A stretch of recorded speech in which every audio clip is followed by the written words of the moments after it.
부족하고 연약한 우리의 삶입니다.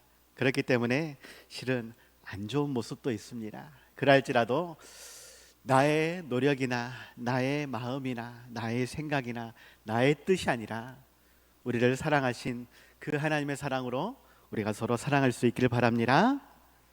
오늘까지 해서 에베소서 말씀을 마무리하려고 합니다. 사도 바울은 에베소서 말씀을 마무리하면서 축복 기도로 은혜와 평안을 이야기하지만 특별히 오늘 본문에서는 예수 그리스도의 그러한 믿음을 겸한 사랑을 소개하고 있죠.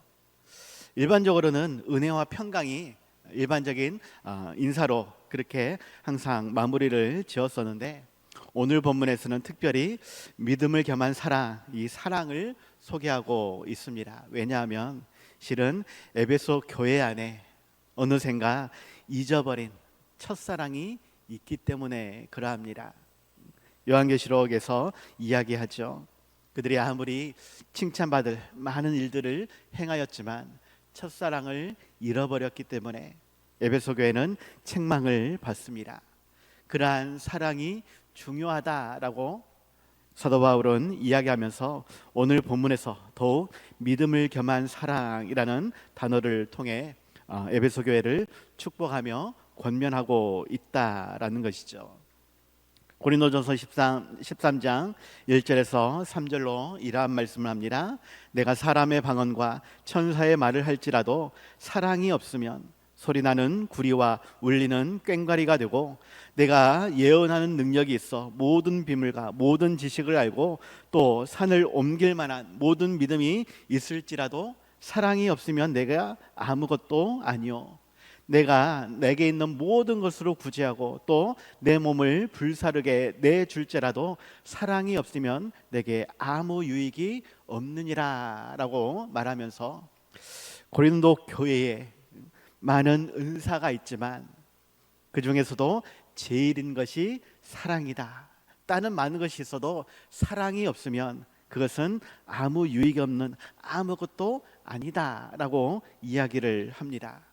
그런데 에베소 교회가 요한계시록 2장 2절 3절에서 내가 너 행위와 수고와 내 인내를 알고 또 악한 자들을 용납하지 아니한 것과 자칭 사도라 하되 아닌 자들을 시험하여 그의 거짓된 것을 내가 드러낸 것과 또 내가 참고 내 이름 위하여 견디고 게으르지 아니한 것을, 너가 정말로 하나님께 받은 은사로 하나님 은혜로 많은 일들을 행하였다라고 이야기하지만 결론적으로 사랑이 없으면 아무 유익이 없다, 아무것도 아니다, 이렇게 말씀을 하고 있는 것입니다.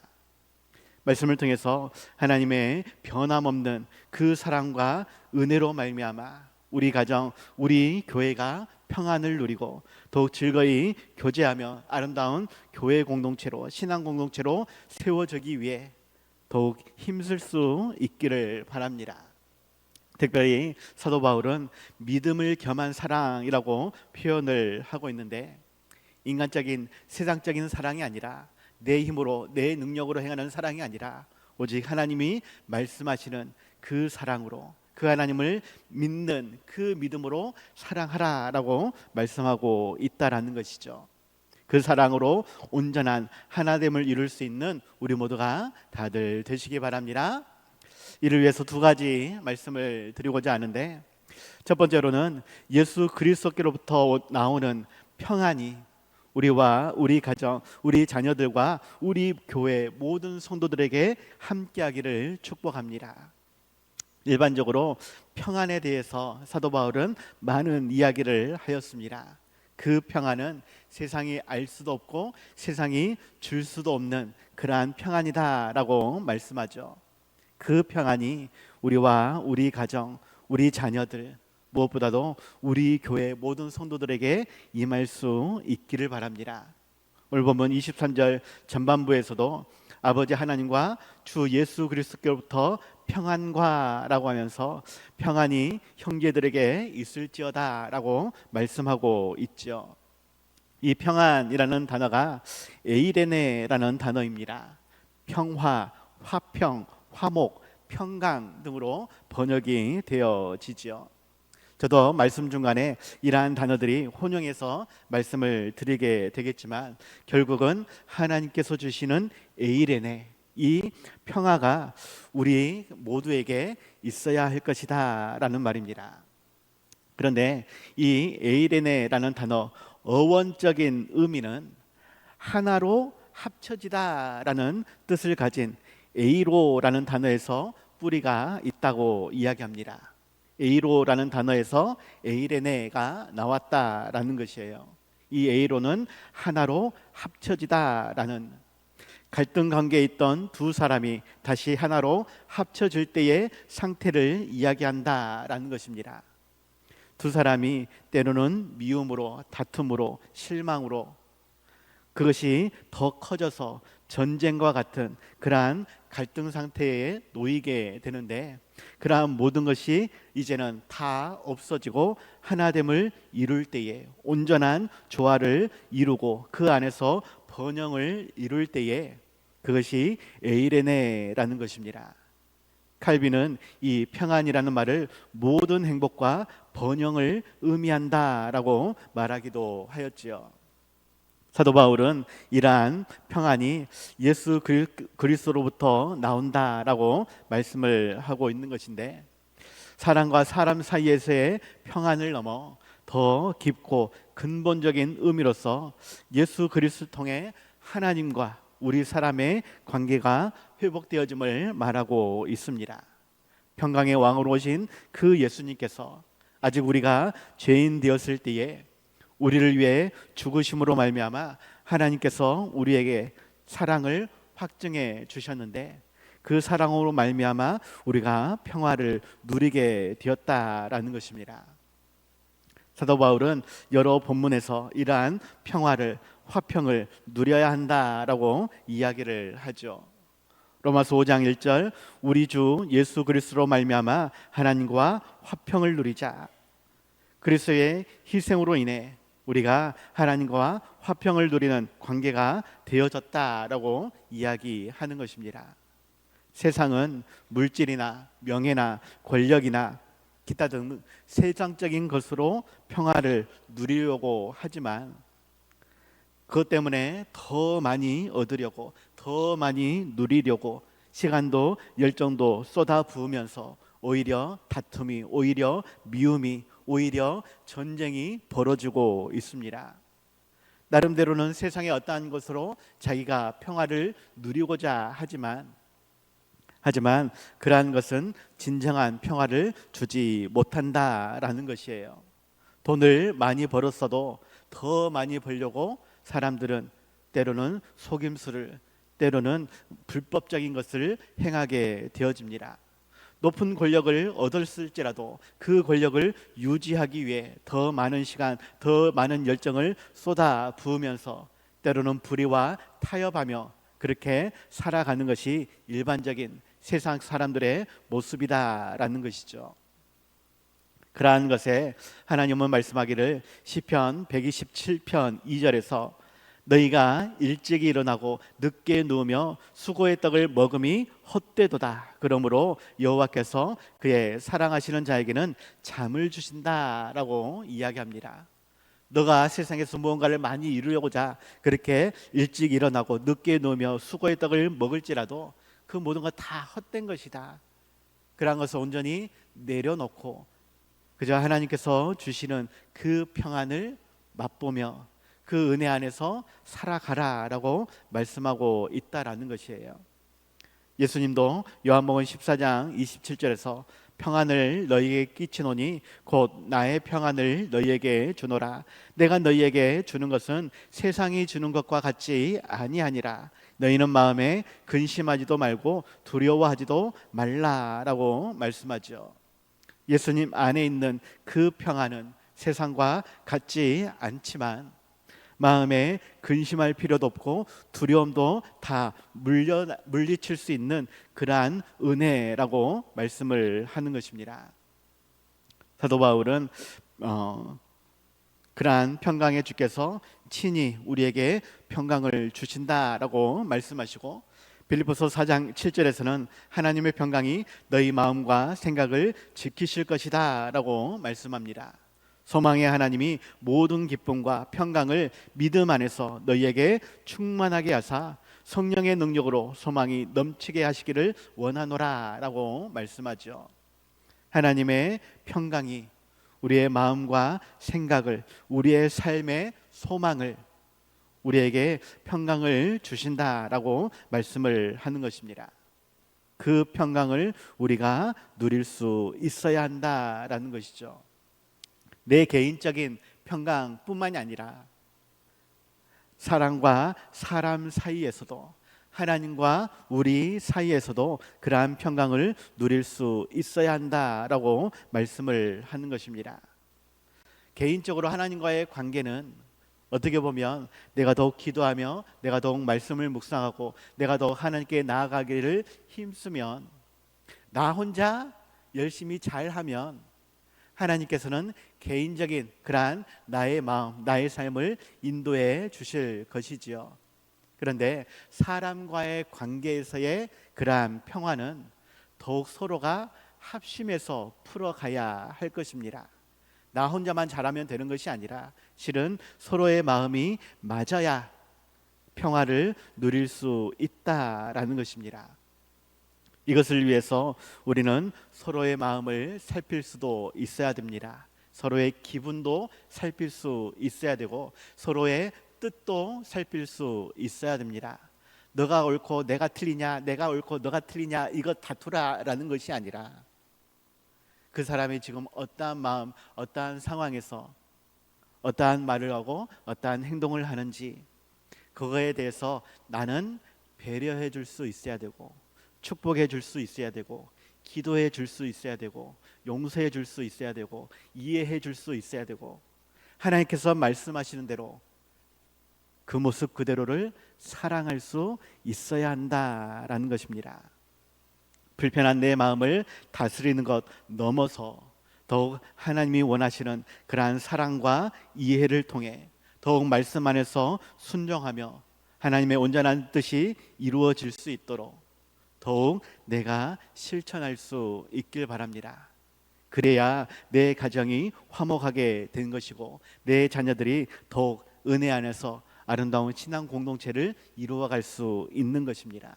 더욱 우리 교회가 그러한 평화를 누릴 수 있다라는 것을 기억하고 내 마음을 다스리며 또한 하나님의 말씀대로 순종하기 위해 더욱 기도하며 실천할 수 있는 우리 모두가 다들 되시기 바랍니다. 두 번째로는 예수 그리스도께로부터 나오는 믿음을 겸한 사랑으로 온전한 한 가족을 이루어야 한다라는 것을 기억하시기 바랍니다. 믿음을 겸한 사랑으로 한 가족을 이루어야 한다. 오늘 본문 23절 후반절에서 믿음을 겸한 사랑이 형제들에게 있을지어다 라고 말씀하고 있습니다. 형제들에게 있을지어다, 이 말씀 안에는 먼저 우리가 평안과 믿음을 겸한 사랑으로 형제를 이룰 수 있어야 된다라는 말씀이 포함이 되어 있어요. 한 형제가 되어야만, 한 자매가 되어야만, 한 가족이 되어야만 그 안에서 평안과 믿음을 겸한 사랑으로 하나님의 은혜를 누릴 수 있다라는 것입니다. 그런데 분명 하나님은 그렇게 한 가족으로, 한 권속으로 우리를 만드셨는데 정말 내가 그것을 느끼고 있느냐, 그것을 실천하고 있느냐, 내 자신을 살펴봐야 한다라는 것이죠. 마태복음 12장 50절에서 누구든지 하늘에 계신 내 아버지의 뜻대로 하는 자가 내 형제요 자매요 어머니니라 라고 말씀을 합니다. 하나님의 뜻대로 내가 행하고 있다라면 그렇게 하나님의 뜻대로 행하는 다른 사람을 나는 가족으로, 한 형제로, 한 공동체로, 한 몸으로 인정해 줄 수 있어야 된다라는 것이에요. 요한일서 4장 20절, 누구든지 하나님을 사랑하노라 하고 그 형제를 미워하면 이는 거짓말하는 자니 보는 바 그 형제를 사랑하지 아니하는 자는 보지 못하는 바 하나님을 사랑할 수 없느니라 라고 말씀하고 있습니다.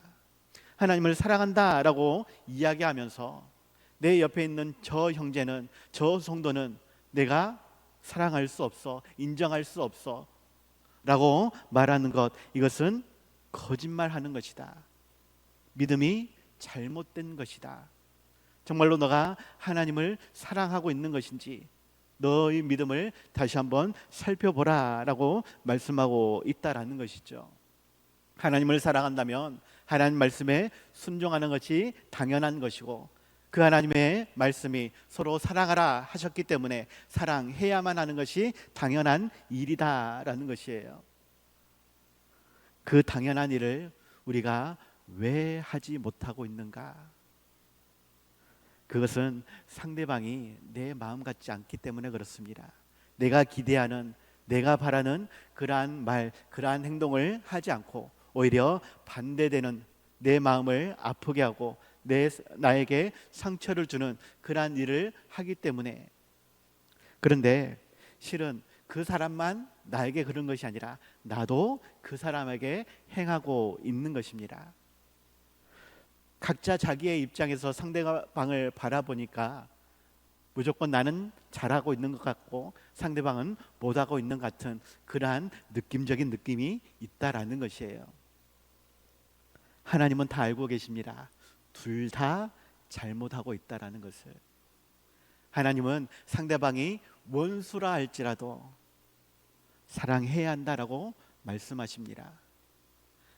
단순히 마음이 맞지 않아서 그 사람이 나에게 조금의 실수를 해서 내가 사랑할 수 없어가 아니라 씻을 수 없는 원수의 일을 행하였을지라도 하나님은 사랑해야 된다, 축복해야 된다, 기도해야 한다라고 말씀을 하신다라는 것이죠.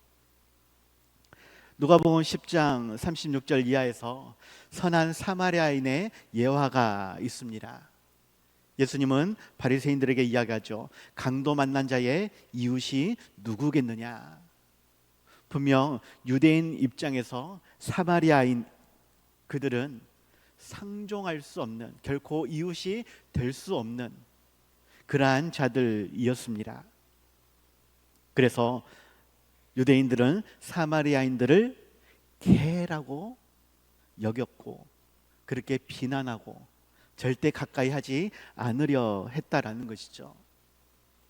그런데 사마리아인은 유대인들을 어떻게 생각했을까? 실은 똑같아요.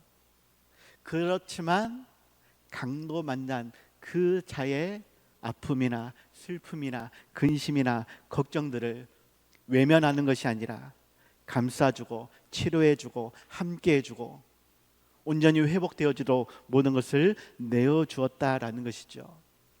우리가 조금 미워할 수 있습니다. 다툴 수 있습니다. 실망할 수 있습니다. 그러할지라도 하나님을 사랑한다라면 온전히 함께할 수 있어야 된다. 모든 것을 내어줄 수 있어야 된다. 내 자존심이나 나의 어떠한 이득이나 나의 어떠한 명예나 때로는 나의 목숨까지도 내어줄 수 있어야 된다. 그것이 믿음을 겸한 사랑이다라고 사도 바울은 이야기하고 있다라는 것이죠. 인간적인, 형식적인, 계산적인 관계가 아니라 믿음 안에서 진실함으로 사랑하며 섬기며 마음을 나누고 삶을 나누는 관계가 되어지기를 하나님은 원하신다라는 것입니다. 이것이 우리의 존재의 목적이다라는 것이죠. 단순히 세상에서 잘 먹고 잘 사는 것, 이것이 존재의 목적이 아니라 하나님을 사랑하고 이웃을 내 몸과 같이 사랑하며 그 말씀을, 그 사랑을 땅끝까지 전파하는 것, 그 안에서 아름다운 열매를 맺어 하나님께 영광 돌리는 것, 이것이 우리의 존재의 목적이다라는 것이에요. 그 목적대로 우리는 사랑해야 합니다. 원수와 같은 그들을 사랑해야 합니다. 용서해야 되고 이해해야 되고 어찌하든지 하나됨을 이루어 가야 한다라는 것이에요. 우리에게 말씀하시는 믿음을 겸비한 사랑이 무엇인지 더욱 깊이 묵상할 수 있길 바랍니다. 특별히 믿음에 대해서는 우리의 부족하고 연약한 믿음이지만 그 믿음이 합쳐질 때에 큰 믿음이 된다라는 것을 기억하시기 바랍니다. 나 혼자로서는 너무나 부족하고 연약한 그러한 믿음인데, 그러한 내가 마음을 합치고 뜻을 합치고 그렇게 하나됨을 이루어가는 공동체가 있으면 더욱 믿음은 활활 타오른다라는 것입니다. 저도 어렸을 때 광주로 이사 오기 전에, 제가 초등학교 4학년 때 광주로 이사 왔거든요. 그 전까지 시골에서 아궁이에 불을 떼면서 밥을 지어 먹었던 그러한 생활이었습니다. 이 아궁이에 장작개비 하나가 들어갈 때에 별로 힘이 없습니다. 그런데 2개, 3개가 들어가면 불이 타오르죠.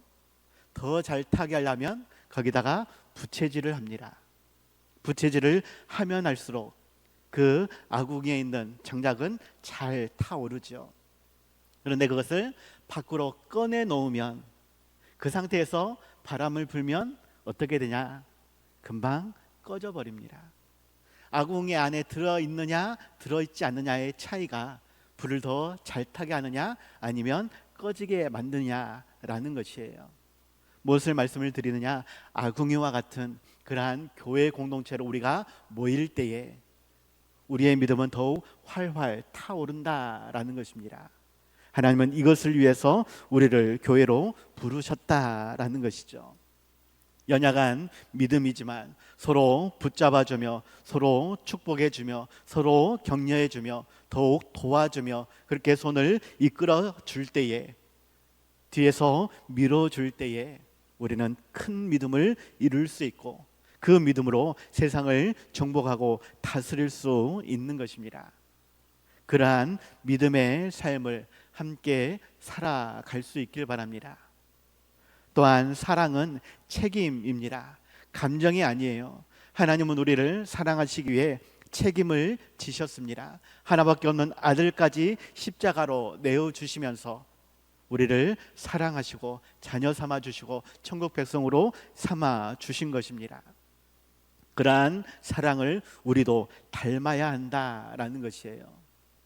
우리가 처음 시작에 서로 사랑하자, 사랑합니다 라고 인사를 했지만 말뿐인 그것은 사랑이 아닙니다. 정말로 사랑을 위해서 내 모든 것을 내어줄 수 있어야 한다. 상대방을 내가 책임져 줄 수 있어야 한다라는 것이에요. 그러한 믿음이, 그러한 사랑으로 우리가 하나됨을 이룰 수 있는, 서로 축복하며 아름다운 교회 공동체로 세워갈 수 있는 우리 모두가 다들 되시기 바랍니다. 그래서 결론입니다. 변함없는 사랑으로 우리가 사랑할 때에 하나님의 은혜가 풍성히 임한다라는 것을 기억하시기 바랍니다. 오늘 보면 24절에서 우리 주 예수 그리스도를 변함없이 사랑하는 모든 자에게 은혜가 있을지어다 라고 말씀하고 있죠. 우리 하나님 안에는 변함없는 사랑이 있습니다. 변함없는 은혜가 있습니다. 이 변함이 없다라는 아프타르시아라는 단어가 썩지 않는 영원한 존재, 불멸이라는 의미를 가지고 있는 것인데, 하나님은 그러한 썩지 않은 영원한 것으로 우리를 사랑하셨다라는 것이죠. 세상 끝날까지 우리와 함께 하시며 우리의 모든 삶을 책임져 주신다, 우리를 영원한 천국으로 인도해 주신다라는 것입니다. 그런데 중요한 것은 하나님만 그렇게 우리에게 해주시면 우리는 그 사랑을 받아 누리기만 하면 되는 것이 아니라 그 사랑으로 내 이웃을, 옆에 있는 성도를 바라볼 수 있어야 된다. 우리 또한 변함없는 사랑으로 우리 옆에 있는 성도들을 사랑해야 한다라고 말씀을 하는 것입니다. 그래야만 하나님의 은혜가 우리에게 임한다라는 것이죠. 요한일서 3장 23절, 그의 계명은 이것이니 곧 그 아들 예수 그리스도의 이름을 믿고 그가 우리에게 주신 계명대로 서로 사랑할 것이니라. 예수 그리스도를 믿어야 하는 것도, 또한 그 주신 계명대로 사랑해야 하는 것, 이것이 우리에게 주신 사명이다라는 것입니다. 마태복음 22장 37절에서 40절로 예수께서 이르시되 내 마음을 다하고 목숨을 다하고 뜻을 다하여 주 너의 하나님을 사랑하라 하셨으니 이것이 크고 첫째 되는 계명이요 둘째도 그와 같으니 내 이웃을 내 자신과 같이 사랑하라 하셨으니 이 두 계명이 온 율법과 선지자의 강령이니라. 하나님을 사랑하는 것, 그리고 그와 같이 내 이웃을 사랑하는 것. 그런데 그 이웃이 앞에서 말하는 것처럼 자신을 개로 여기더라 할지라도, 원수라 할지라도 우리는 그렇게 사랑하는 것, 이것이 우리에게 주신 계명이다. 반드시 지켜야만 하는 하나님의 말씀이다라는 것입니다. 구체적으로 어떻게 사랑해야 할지 고린도전서 13장에서 자세히 소개하고 있지만, 에베소서에서 말씀하고 있는 모습은 4장 2절과 3절에서 소개합니다. 모든 겸손과 온유하고 오래 참음으로 사랑 가운데서 서로 용납하고 평안에 매는 줄로 성령이 하나 되게 하신 것을 힘써 지키라. 하나님이 이렇게 우리를 사랑해야 한다라고, 서로가 사랑해야 한다라고, 평안에 매는 줄로 하나 되게 하신 것을 힘써 지켜야 한다라고 말씀을 하시는 것입니다. 또 5장 9절에서는 빛의 자녀처럼 행하라라고 말씀하면서 빛의 열매는 모든 착함과 의로움과 진실함에 있다라고 이야기합니다. 착함과 의로움과 진실함으로 우리는 서로 사랑하며 섬기며 나눌 수 있어야 한다라는 것이죠. 에베소서 5장 10절에서는 주께 기쁘시게 할 것이 무엇인가 시험하여 보라라고 말씀하는데, 정말로 하나님이 기뻐하신 것이 무엇인지 제발 좀 살펴보라라는 것이에요. 내가 믿음 안에서, 소망 안에서, 은사 안에서 달란트 주신 대로 많은 것을 행하였을지라도 정작 사랑이 없으면 아무것도 아니다라고 우리에게 말씀하고 있는데, 그 사랑을 빼놓고 하나님을 기쁘시게 할 무엇인가를 열심히 행하고자 한다라면 그것은 앞뒤가 안 맞는 말이다라는 것입니다. 변함없는 사랑으로 하나님을 사랑하며 더욱 서로를 사랑할 수 있어야 하겠습니다. 그러할 때에 우리 안에 역사하시는 하나님은 반드시 풍성한 은혜로 채워주실 줄 믿습니다. 각박한 세상에서 행복을 찾아 아둥바둥거리며 사는 것, 그러한 삶이 아니라, 세상에서 무엇을 찾고자 하는 것이 아니라 하나님의 말씀대로, 하나님이 주시는 그러한 계명대로 그렇게 사랑하며 섬기며 나눌 수 있는, 그 안에서 평안을 누리고 은혜를 누릴 수 있는 우리 모두가 다들 되시기 바랍니다.